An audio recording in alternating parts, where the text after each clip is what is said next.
దేశంలో డిజిటల్ లావాదేవీలు ప్రారంభమైనప్పటి నుండి ప్రజలు తమ నగదు లావాదేవీలను తగ్గించారు. ప్రతి ఒక్కరూ కూడా ఆన్లైన్ లావాదేవీలే జరుపుతున్నారు.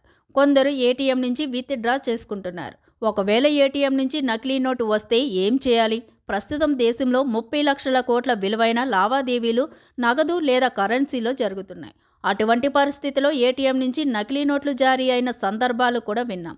ఇలా జరిగితే మీరు వెంటనే కొన్ని పనులు చేయడం ద్వారా మీ డబ్బును తిరిగి పొందవచ్చు. మీకు నకిలీ నోట్లు వస్తే ఇలా చేయండి. మీరు ఏటీఎం నుంచి డబ్బు విత్డ్రా చేస్తుంటే ఈ నోటు అసలైనది కాదు అని మీకు కొంచెం అనిపించినా సరే ముందుగా దాన్ని ఫోటో తీయండి. ఆ తర్వాత ఏటీఎంలో అమర్చిన సీసీటీవీ కెమెరా ముందు ఆ నోటును తలకిందులుగా చూపించాలి. తద్వారా ఏటీఎం నుంచే ఈ నోటు బయటకు వచ్చినట్లు కెమెరా రికార్డ్ చేస్తుంది.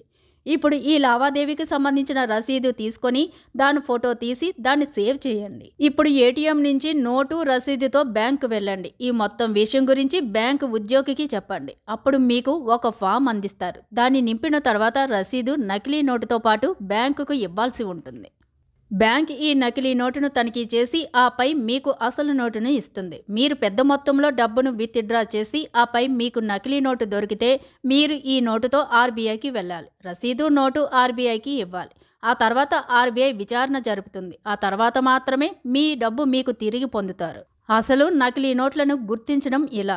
నకిలీ నోట్లను గుర్తించేందుకు ఆర్బీఐ కొన్ని సూచనలు చేసింది. మీరు అసలు 100 రూపాయల నోటును గుర్తించాలనుకుంటున్నారని అనుకుందాం. దాని ముందు వైపులా దేవనాగరి లిపిలో 100 అని రాసి ఉంటుంది. దానిని తనిఖీ చేయండి. మధ్యలో మహాత్మా గాంధీ ఫోటో ఉంటుంది. అదేవిధంగా ఇతర నోట్ల ముందు భాగంలో సెక్యూరిటీ థ్రెడ్ ఉంటుంది. టార్చ్ లేదా మూవీ లైట్తో చూస్తే పసుపు రంగులో కనిపిస్తుంది. ఈ విధంగా మీరు నకిలీ అసలైన నోట్లను గుర్తించవచ్చు.